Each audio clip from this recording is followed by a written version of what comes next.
오늘 본문에 아주 귀한 말씀이 나옵니다. 보면 구원이라는 단어가 나옵니다. 오늘 31절에도 보면 구원이라는 말이 있고 34절에도 구원이라는 단어가 나옵니다. 이것이 너희 구원을 위한 것이요, 그렇게 이야기를 하고 있습니다. 자, 오늘 31절에도 너희가 구원을 얻지 못하리라, 이 구원에 대한 이야기를 반복하는데요. 자, 바울은 지금 생존에 대하여 두 가지를 이야기합니다. 이 생존에 대한 구원, 이 구원을 얻기 위해서 두 가지를 해야 하는데, 하나는 사공을 붙잡으라는 겁니다. 사공을 붙잡아야 산다, 이 얘기를 강조하고 또 강조합니다. 우리는 이 부분에 대해서 충분히 다루었고, 이 사공들이 왜 필요한지를 얘기를 했습니다. 자, 이 사공들은 전문가들이기 때문에 생존에 반드시 필요한 사람들이다. 하지만 이 사공들이 너무 무책임한 모습으로 그들은 떠나려고 했습니다. 몰래 이 거룻줄을 풀어서 그 거룻배에 타고 도망가려고 했습니다. 일종의 구명선을 타고 도망가려고 했던 것이죠. 그걸 눈치채고 군인들에게 얘기를 해서 거룻배를 끊어버렸던 얘기를 알고 있습니다. 두 번째는요, 이 구원을 위해서는 먹어야 된다, 이 얘기를 하고 있습니다. 33절에 음식 먹기를 권하니 이것이 너희 구원을 위한 것이다, 이렇게 이야기를 합니다. 이 음식을 먹는 모습은 어떤 면에서 꼭 성찬식을 연상하게 합니다. 떡을 가지고 하나님께 축사하고 감사기도 한 거죠. 그렇게 식사를 하고 있습니다. 이것은 예수님이 떡을 가지고 축사하던 성만찬처럼 하나님 앞에 감사하고 떡을 떼는 그런 장면을 말하고 있습니다. 사실 여기에 대해 아무도 왜 이렇게 하느냐고 말하는 사람이 없습니다. 바울이 엄청난 권세를 행사하고 있는데 275명이 모두가 순종을 하고 있습니다. 두 가지 명령을 반드시 지켜야 된다. 하나는 사공을 붙들어라, 하나는 음식을 먹어라, 이 얘기를 하고 있습니다. 그래야 모두가 살아날 것이다, 그것을 강조하고 있습니다. 자, 여기서 사공들은 왜 필요합니까? 사공들에게는 바다에 대한 지식, 풍랑에 대한 지식이 해박합니다. 그리고 이 사공들은 배에 대한 기술이 있습니다. 어떻게 항해할 것인가의 기술은 전문가이기 때문에 잘합니다. 그리고 그들에게는 풍부한 경험이 있습니다. 위험에 대한 대처 능력이 사공들에게 있는 것을 알 수 있죠. 지식과 기술과 경험이 반드시 필요하다. 어떤 면에서 하나님의 능력이면 굳이 이런 게 필요한가, 이렇게 보는 분이 있습니다. 이것은 하나님께서 주시는 제한적 권한 안에서 이 능력이 필요한 것을 이야기하고 있습니다. 어떤 면에서 기술이 없어도 하나님의 능력이면 얼마든지 할 수 있는 일이지요. 그러나 꼭 이것이 하나님의 허락 안에서 꼭 해야 하는 일이다, 이렇게 이야기합니다. 두 번째는 음식을 먹으라고 이렇게 이야기하고 있습니다. 음식을 먹어야 산다는 것이죠. 아니, 하나님의 능력이 많은데 굳이 음식을 먹어야 되냐고 이렇게 이야기할 수도 있어요. 하지만 바울은 강조해서 얘기합니다. 먹어라, 반드시 먹어야 한다, 안 그러면 죽는다, 이런 얘기를 합니다. 왜냐하면 결국 이 배는 파선하기 때문에 헤엄쳐서 가려고 하면 힘이 있어야 살아남기 때문에 이렇게 음식을 먹어라, 그 기력을 차려야 바다를 헤엄쳐서 나갈 거 아니냐, 그런 뜻인 것이죠. 여러분, 우리가 구원을 위해서 얼마나 노력하고 있는가, 이 부분을 우리가 한번 생각해 봐야 합니다. 구원은 두 가지입니다. 하나는 영혼 구원이고 또 하나는 삶의 구원입니다. 영혼 구원을 위해서는 우리가 노력할 게 아무것도 없습니다. 인간의 노력은 절대로 필요하지 않지요. 성경은 오직 구원은 하나님의 은혜로만 되어진다 강조하고 있습니다. 에베소서 2장 8절 9절에 보면 그 얘기를 분명히 말하고 있지요. 너희가 그 은혜로 인하여 믿음으로 말미암아 구원을 받았는데 이것은 너희에게 난 것이 아니고 하나님의 선물이다. 그러면 또 한 번 이야기하죠. 행위에서 난 것이 아니니 이는 누구든지 자랑하지 못하게 함이라. 분명히 보수를 받고 있습니다. 그러니까 구원에 대해서, 영혼 구원에 대해서는 우리가 할 게 아무것도 없어요. 문제는 삶의 구원입니다. 오늘 여기에서는 생존을 위한 구원이 되겠죠. 이 생존을 위한 구원은 인간의 노력이 필요하다는 것을 정확하게 이야기를 하고 있습니다. 우리의 노력이나 수고 없이 저절로 이루어지는 것이 없다. 그것을 이야기하는 것이죠. 신앙생활 하는 사람 중 가끔 잘못 배운 사람들은 착각하는 사람도 있습니다. 젊은 사람들 중에 보면 공부를 별로 안 하고 하나님 앞에 기도를 많이 합니다.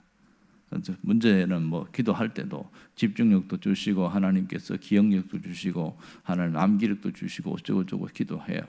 그런데 이 공부라는 게 이게 얼마나 힘든 작업인지 잘 알잖아요.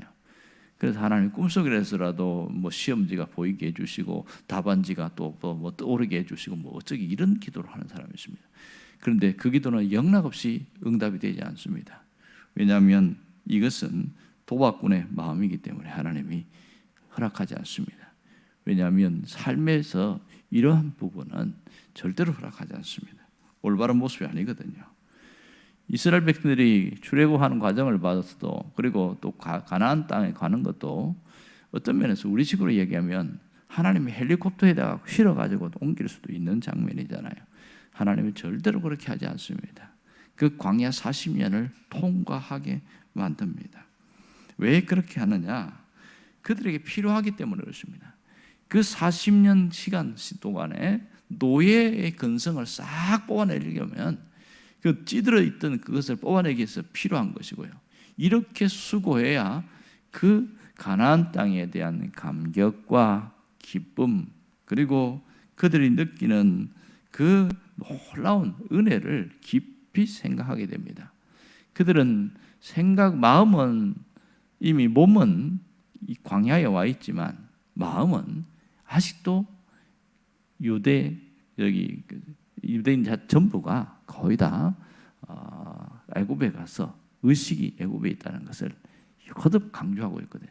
그 의식을 빼내는데 시간이 걸리는 거예요. 예수 믿는 우리에게도 보면 세상 물이 덜 빠지는 사람들이 굉장히 많습니다. 예수를 믿고 몸은 교회에 나와 있어도 여전히 생각과 사고방식은 세상 것이 그대로 지배하고 있기 때문에 하나님이 그 점에서 필요하다 이 얘기를 하고 있습니다. 사람들은 예수를 믿으면서 굉장한 기적을 바랄 때가 많습니다. 가끔 그래서 어떤 지나친 분들은 아프다고 하는데 나 약 안 먹으랍니다. 약 안 먹고 하나님께 맡기겠습니다. 이러는 분이 있어요. 어찌 보면 믿음이 상당히 좋아 보이는데 상당히 위험한 사람이죠.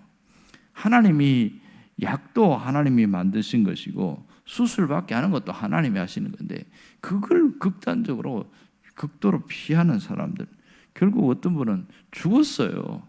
약 안 먹고 기도로 낫겠다고 그렇게 설치고 기도원 다니고 하더니 결국은 죽었어요. 병을 키워가지고. 이런 분들이 있습니다. 그것은 하나님을 잘 몰라서 한 잘못된 오해에서 생긴 그런 일인 것이죠. 어떤 분은 나는 가만히 있을 테니까 하나님 알아서 다 해주세요. 그런 법은 없습니다. 삶의 구원은 하나님이 알아서 해주는 것, 이것은 있을 수가 없는 거예요. 하나님은 평범한 가운데 내가 무언가라도 할 때에 하나님이 역사하십니다. 자, 보세요.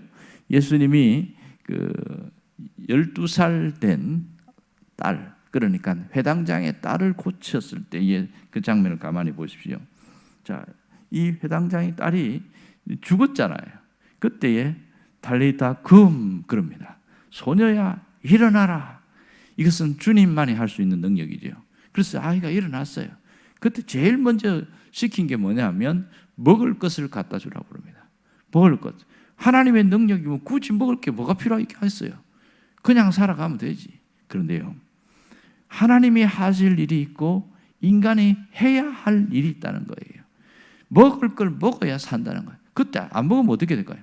죽어버리죠. 안 먹는데 어떻게 삽니까? 이걸 모르면 구신앙에 대해서 잘못 이해하는 사람이 많습니다. 여러분, 분명한 것은 기적에도 우리가 해야 할 일이 있다는 것입니다. 오늘 여기에서도 마찬가지고요.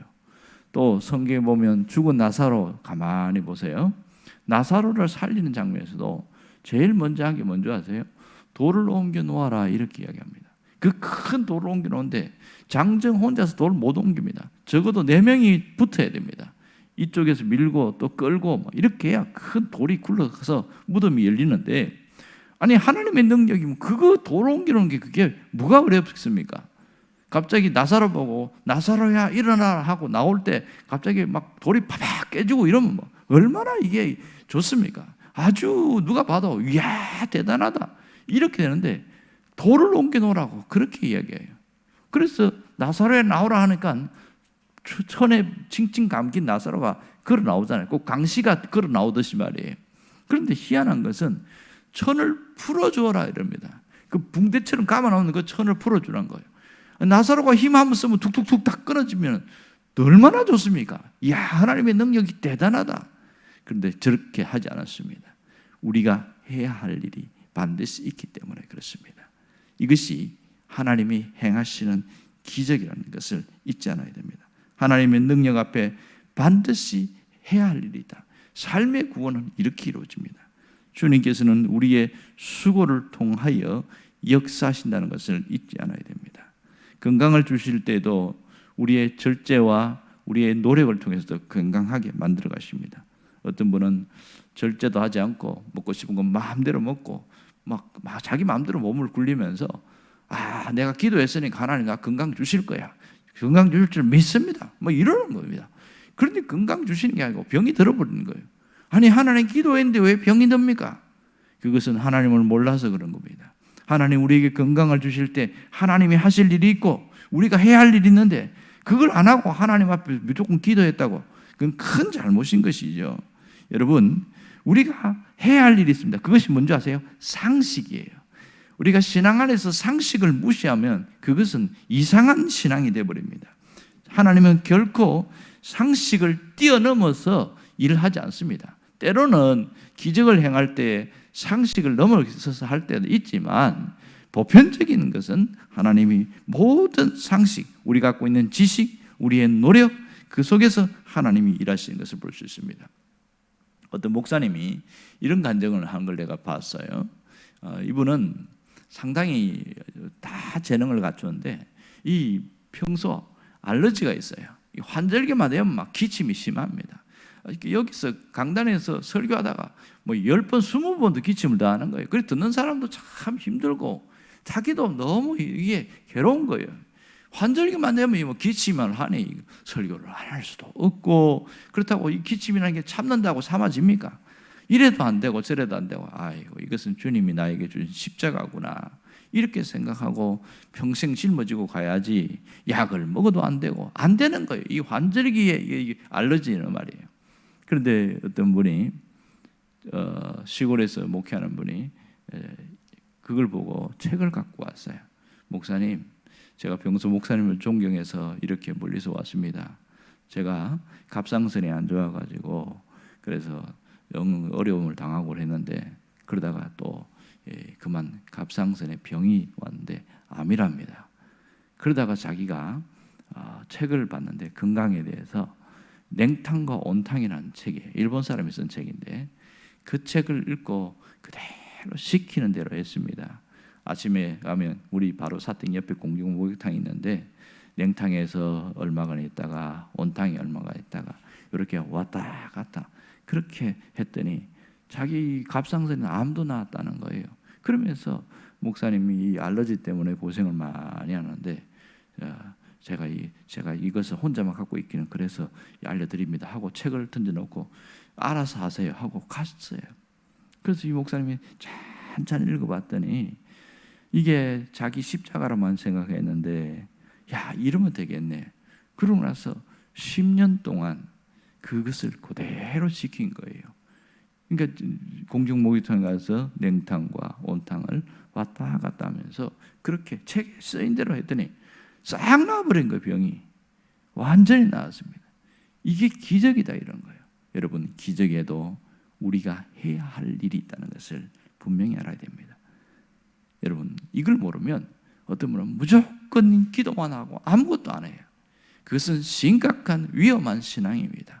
하나님이 행하시는 기적, 우리의 삶의 구원에는 반드시 우리가 해야 할 일이 있습니다. 영혼 구원은 할 일이 전혀 없지만 우리의 삶의 구원은 반드시 우리가 해야 할 일이 있다는 것을 놓치지 말아야 합니다. 그럼 우리가 깊이 생각해야 됩니다. 하나님의 약속은 어떻게 이루어지느냐? 이 약속은 순종을 통하여 성취된다는 사실입니다. 순종을 통해서. 오늘 바울에게 무슨 얘기했습니까? 하나님이 한 사람도 죽지 않을 것이다. 안심하라 그랬어요. 그리고 너희 여기 있는 사람 머리털 하나도 다 상하지 않을 것이다. 그런데 바울이 뭐라고 했냐면 저 사공들이 있어야 된다고 해요. 사공을 붙잡아라고 얘기했어요. 그리고 먹으라고 했습니다. 먹기 싫어도 먹으라고 했습니다. 이래야 구원을 얻는다는 거예요. 생존을 위한 구원, 삶의 구원은 반드시 내가 해야 할 일이라는 걸 강조하고 있습니다. 하나님의 약속이 있어요. 한 명도 죽지 않는다는 분명히 약속이 있습니다. 아무도 죽지 않아야 바울을 증언해 줄 수 있고 바울의 증인이 되기 때문에 그래서 아무도 죽지 않는다는 겁니다. 그러나 사공이 필요한 거예요. 그리고 먹어야 하는 겁니다. 이래야 다 살 수 있다는 겁니다. 여러분, 여기서 우리는 중요한 것을 깨닫습니다. 성경에 보면 수많은 약속이 있어요. 이 약속을 붙들고 있어요.